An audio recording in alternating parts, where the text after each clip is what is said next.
नमस्कार, मैं आस्था झा आप सभी का स्वागत करती हूँ हेलो बिहार के विशेष प्रोग्राम बिहार विधानसभा चुनाव 2020 पर।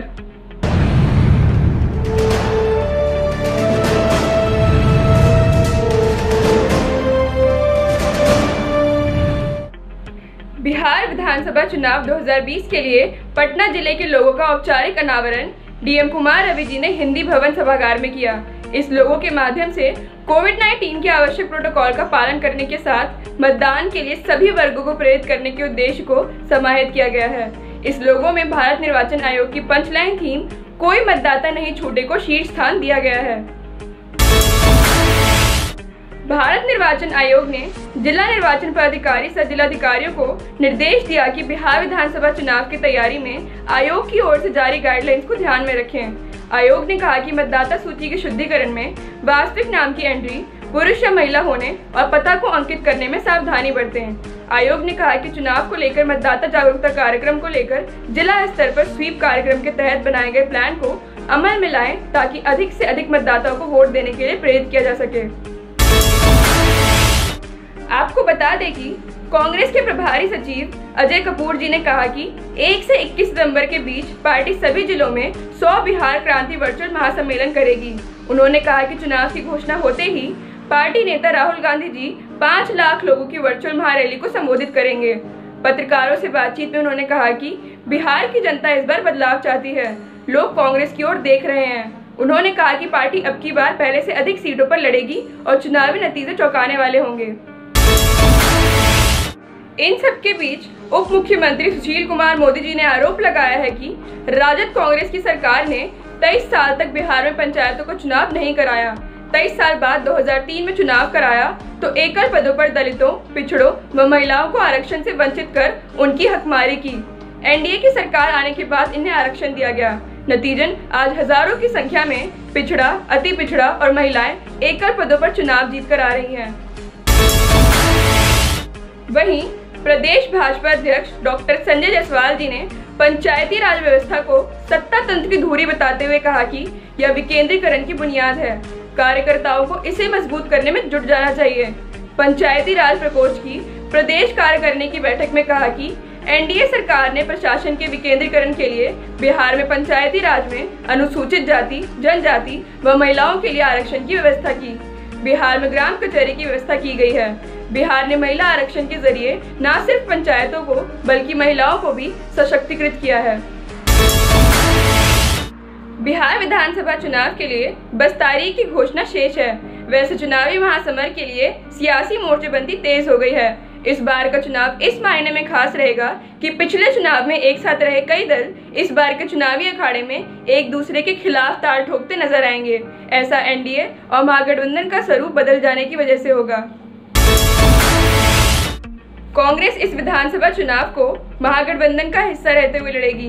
पार्टी ने तमाम मशक्कत के बाद चुनावी नारा चुन लिया है।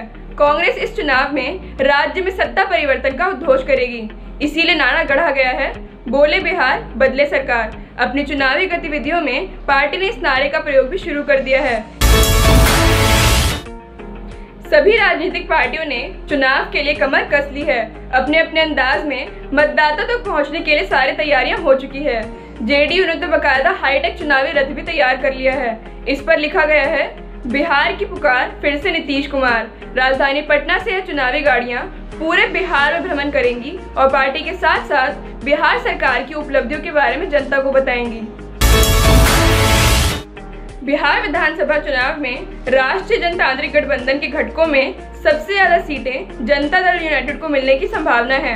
एनडीए के घटकों ने राज्य में इसके लिए जमीनी तैयारियों को अंतिम रूप देना शुरू कर दिया है।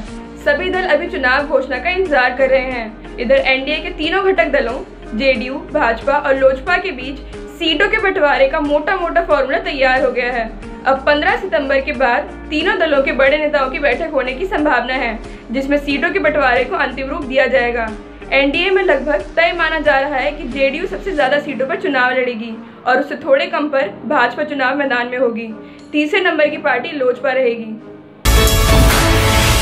इसी बीच कांग्रेस के विधान पार्षद प्रेमचंद्र मिश्रा जी ने मुख्यमंत्री द्वारा ताबड़तोड़ किए जा रहे शिलान्यासों को हास्यास्पद बताते हुए आरोप लगाया कि चुनाव पूर्व होने वाले शिलान्यास जनता को सिर्फ छलने के लिए किए जाते हैं।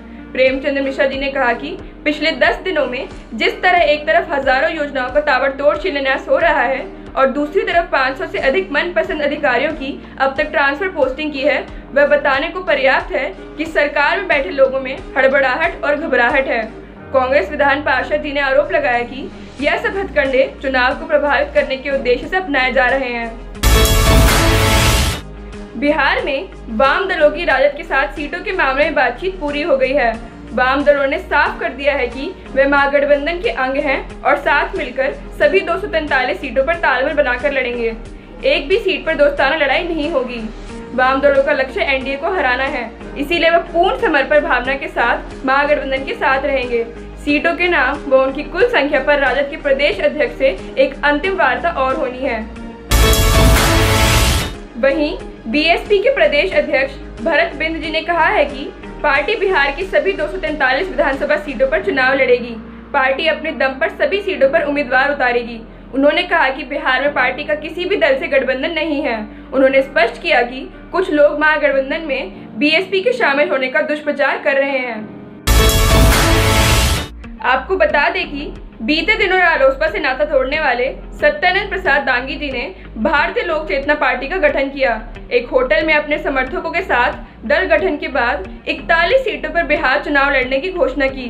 दल के डॉक्टर कीर्तन प्रसाद सिंह कुशवाहा जी ने पार्टी के राष्ट्रीय अध्यक्ष पद के लिए सत्यानंद प्रसाद दांगी जी के नाम की घोषणा की।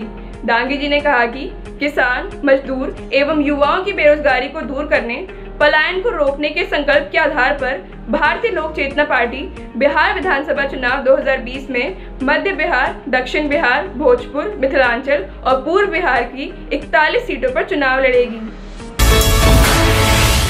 ताजा खबर यह है कि हाल ही में महागठबंधन से अलग हुए बिहार के पूर्व मुख्यमंत्री और हिंदुस्तानी आवाम मोर्चा के अध्यक्ष जीतन राम मांझी जी ने ऐलान किया कि हम बिना शर्त के जनता दल यूनाइटेड के साथ गठबंधन कर रहे हैं। बुधवार को पटना में उन्होंने कहा कि हम जेडीयू के साथ मिलजुल कर चुनाव लड़ेंगे। चूंकि नीतीश जी एनडीए के अंग हैं, इसीलिए हम भी एनडीए के पार्टनर हैं, लेकिन हम नीतीश कुमार जी के नजदीक बने रहेंगे।